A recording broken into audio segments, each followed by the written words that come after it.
All right. Hi, everybody. I'm Stacy Huston, the executive director here at SixDegrees.org. We are so happy that you're joining us today and spending a little bit of your afternoon with us. This is our first episode of something we're calling the Impact Lounge. And it's really our way to highlight some of the amazing organizations and individuals that we've met along the way that are doing incredible work. So I'm super excited to introduce our first guest, and that's Sinead Chilton. Sinead, you are the Chief Development and Marketing Officer for School on Wheels, whom we absolutely adore. I could do your bio, but one thing that really stood out is that you actually started off as a volunteer some years ago at School on Wheels, and then ended up working there and kind of staying there for the breadth of your career, which I think is incredible. But I want you to introduce yourself and then share a little bit about kind of your backstory and what brought you to School on Wheels and this passion. Sure. Well, thank you, first of all, Stacey, for having us as your first guest. This is really exciting. As you said, my name's Sinead Chilton. I'm the Chief Development and Marketing Officer here at School on Wheels. I've been part of School on Wheels now for over 17 years. I started as a volunteer tutor. My family moved here from the UK over 20 years ago now, and I was looking for a volunteer opportunity and heard about School on Wheels and was just floored by the fact that there were children experiencing homelessness in California and the US. You know, from looking at it from different countries, it's the richest country in the world. I just didn't realize there were homeless kids. So I started volunteering. And once you start meeting kids and seeing the situations you're in, I just became a really passionate advocate for children living in homeless situations, and started working for School on Wheels. And then over the years, I've done a little bit of everything, and now basically focus on fundraising and awareness and trying to recruit volunteers and donors to support School on Wheels. It's fantastic. I was reading on your website that 1 in 20 children in the LA area are considered homeless. When we actually first met, I'll give a little bit of a backstory. I just started 6 Degrees that July. Right, yeah. And so later in the fall, we set up an event to come out and visit your center on Skid Row. So I picked up Kevin and we drove down to Skid Row. And if you haven't been there, because we have people that are watching probably from all over, you can share a little bit of the history of that area. I think that would kind of help frame it. But it's really a very unique space to have this kind of student center. Yeah. So School on Wheels was founded in 1993 by a retired school teacher, and she saw firsthand how kids living in shelters and on the street and in cars it needed extra help with school. And we quickly realized that a high percentage of the population that were experiencing homelessness were in Skid Row in downtown LA. Every city has a Skid Row. It goes back to logs being rolled down a hill to anyway, you can Google Skid Row, but it's sort of where the most desperate and vulnerable people end up. And unfortunately that means families with children too, and there's lots of big homeless shelters in Skid Row. So we opened a learning centre because there was no public place. The whole idea of School on Wheels is one-on-one tutoring, that we meet a kid where they're at and help them with the schoolwork. So we knew there wasn't a library, there wasn't a park, there wasn't the shelters were very large and not very conducive to learning. So we opened up a learning centre, and about 50 students every day attend the learning centre. When it's due to the pandemic, it's closed at the moment, but that was sort of where the kids had a safe place on Skid Row to go and feel supported, and they could do the homework and just a bit of respite from the day-to-day life that they were living in the shelters down in at Skid Row in LA. But we work with kids throughout Southern California. Our kids live in homeless shelters, domestic violence shelters, live in group foster homes. We support children with their families, living in vehicles and on the street. And it's so difficult for a family experiencing homelessness, especially during this time, that we just knew that we have to do more and we have to help more kids. And when Kevin and yourself came down, Kevin did a dance off with the kids, and it was just such a fantastic day. And we love to, just take them out of their day-to-day life and give them, something special. So the Learning Centre has been fabulous for that. And over the years we've worked with 50,000 kids since we started School on Wheels in 1993, and only a very small percentage go to our Learning Centre, as I said. But it's just such an integral part of, School on Wheels and what we do. How many kids are you serving, now during the pandemic? Yeah, so this time last year, it was just everything stopped. School closed, and we were like, what we're going to do. We had to close our Learning Centre. We had to close the doors. The big homeless shelters, coronavirus was just raging through them, and they were moving families out into motels. And we just quickly had an online tutoring program already, and we had some big hairy goals to increase that last year, but obviously we didn't realize there was going to be a global pandemic. So we moved all our tutoring to online. We surveyed all our shelters, our parents, the volunteers, to see what they needed, and then quickly started training our staff, who then in turn trained the volunteers to meet and tutor the students online. And it sort of coincided with all this, the schools doing Zoom. We use a program called Big Blue Button. So very similar to Zoom, but we have the ability to record the tutoring sessions, because we just wanted to make sure, safety is our number one goal working with children. So that's been really, really successful. And last year, I don't know how, our volunteers are just amazing. We had 1,600 volunteers that stuck with us and stayed with us, and they tutored over 2,300 kids, online every week. The kids were logging in from their car, logging in from Starbucks. We had kids outside fast food restaurants logging in to meet their tutor. We had tutoring sessions that were maybe just FaceTime phone calls, or just over the phone, or just text to check in and how are you doing, how's school.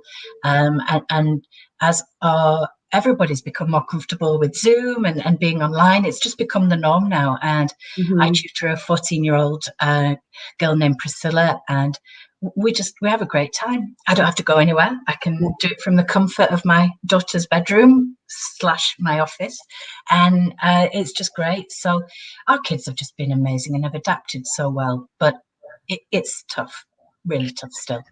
Yeah, and maybe this is an unintended consequence, or maybe it's intended, but we all know that when children are facing trauma or experiencing it and a difficult time, any additional kind of adult figure that is taking interest in them, providing them with support and confidence and stability, is just, it pays dividends. One of the things I remember so vividly about coming down to the center and meeting with you all during, I believe it was costume karaoke. That's right, yes. So fun. And I should say we partnered with Ron Funches on that. That's right, yeah. The comedian.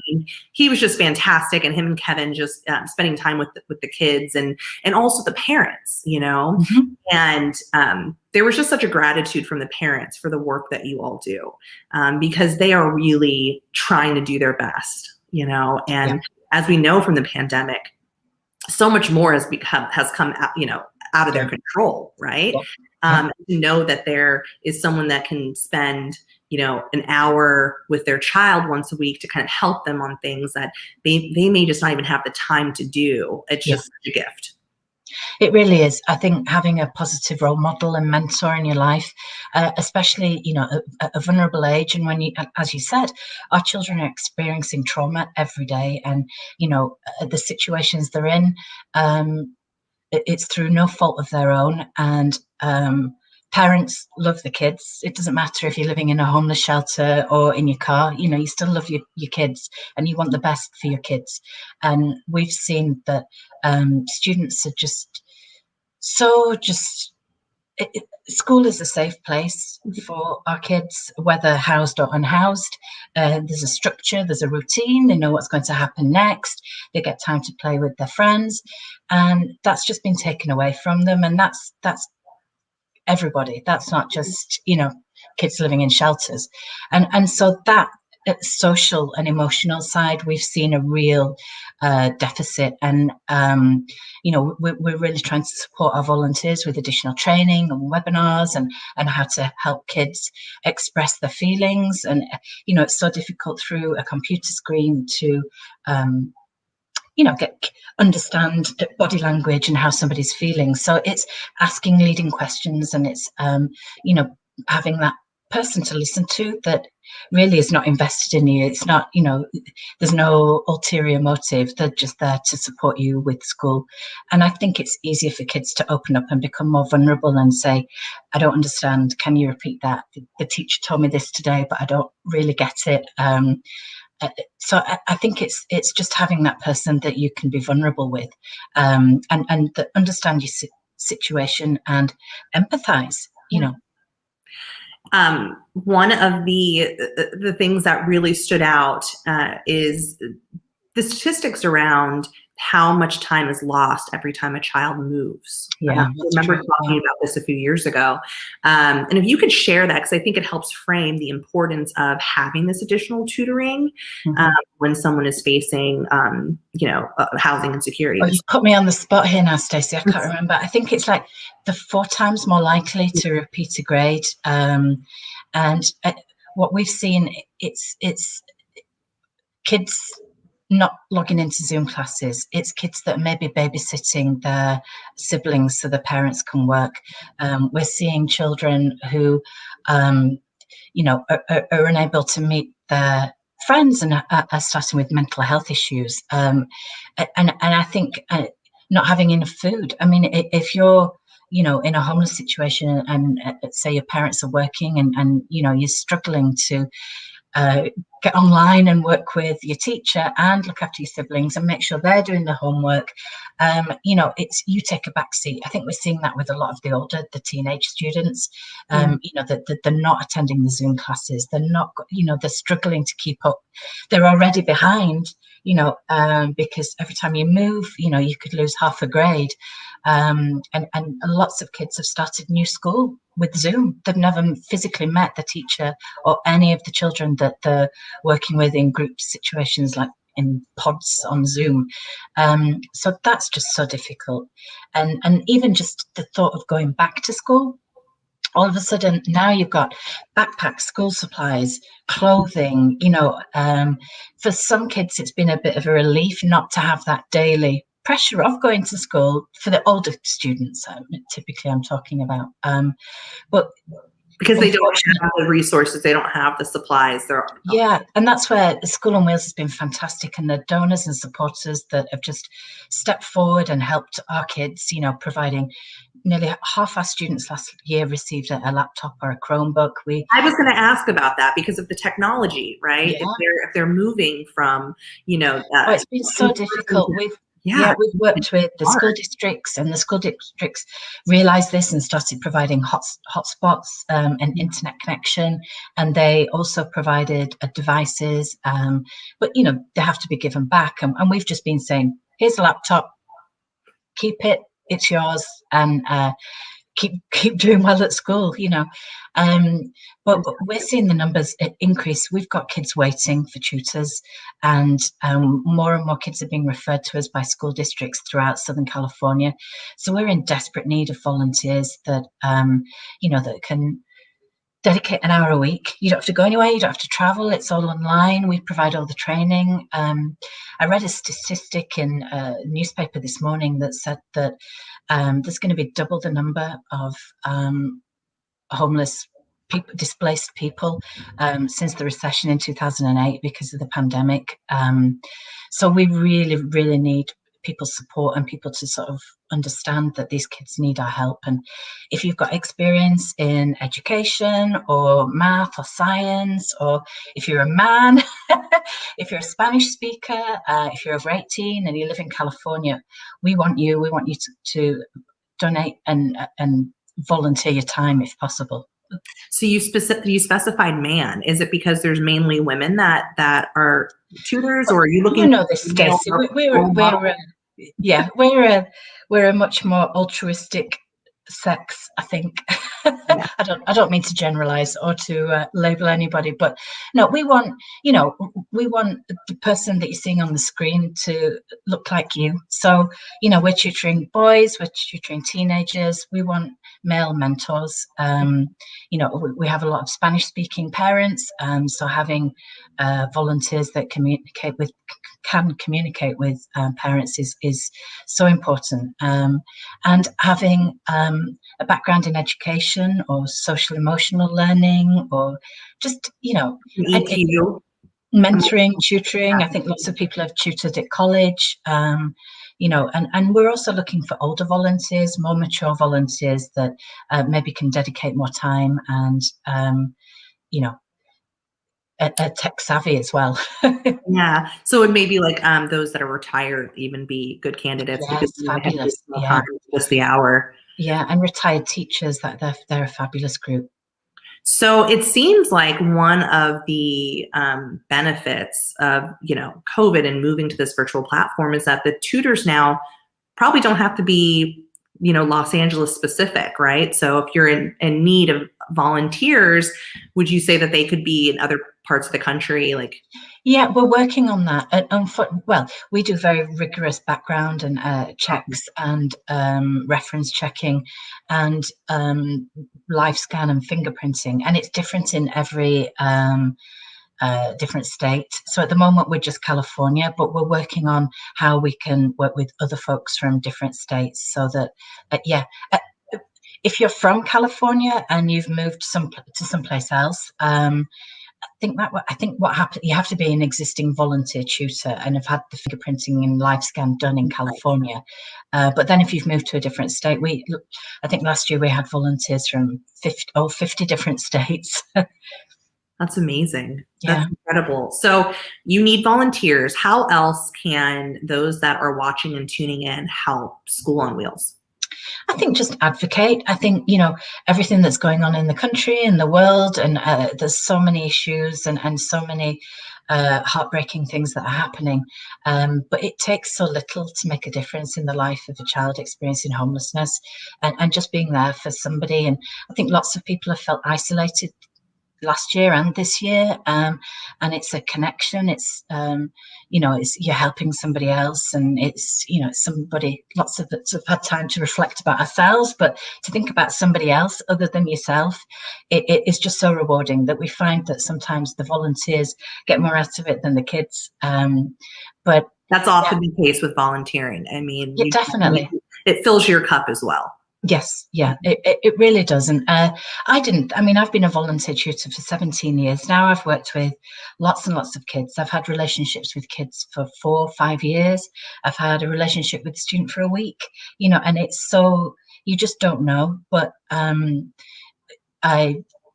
Facebook, one of my first ever students, Josh, he's now, Josh, I don't want to get your age wrong, I think he's 26. Yeah, and we're still friends on Facebook, and we chat and talk about things, and it's just such, it's so lovely. And obviously he's not in a homeless situation now. He's working and has a job and a family. And homelessness, while it's devastating and terrible, it's temporary. For a lot of our families, it might just be a short period of time. It might be 6 months, 8 months. I mean, there are chronic homeless problems in this country, and lack of affordable housing is the number one reason in Los Angeles. But sometimes it's only for a short period of time. But that period of time is so traumatic for a kid that just, if you're connecting with the student for 3-6 months, it truly does make a difference, and you impact their life forever. So if people wanted to connect with you in School on Wheels so that they can get plugged in, donate, volunteer, give any resources they have, how would they connect with you? Yeah, just go to our website, schoolonwheels.org. I mean, obviously, you can follow us on social media and Facebook, and we post and share things there too. But yeah, go to our website, find out more about us. You can apply online. It's all online. All the training for volunteers is, you don't have to go anywhere. So we've made it very simple, I think, for people to become volunteers. It's not simple to be a School on Wheels volunteer. It's not an easy volunteer position at all.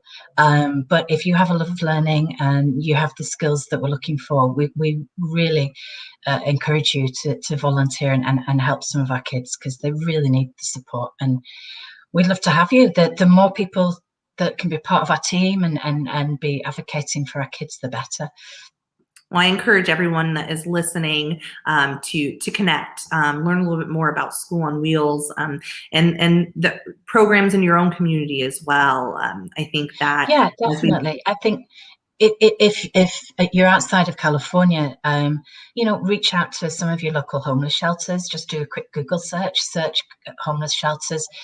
Phone them up, ask if they need anything. A lot of our shelters, at first, we're looking for activity games for students, books. We gave out hygiene kits and then obviously school supplies as kids are going back to school. But yeah, just reach out to a shelter, find out what their needs. A lot of shelters, and you still can't volunteer in person, so that's why online and virtual volunteer opportunities are great. So I would suggest that. A lot of great opportunities to get plugged in to make a difference. Yeah, definitely.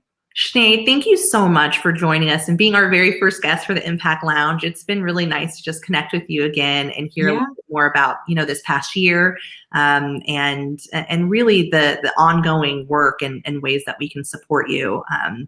You're part of the 6 Degrees family, so anything that we can do to amplify the work that you guys are doing, we're here for it. So thank you so much, and thanks for joining us today. Well, thank you so much, Stacey. It's been a pleasure, and we love you and we love Kevin, and thank you so much for highlighting our work and being our buddies and friends and family too. Absolutely. We look forward to staying in touch. Definitely. Thanks everyone for joining us today. We appreciate it. Bye-bye.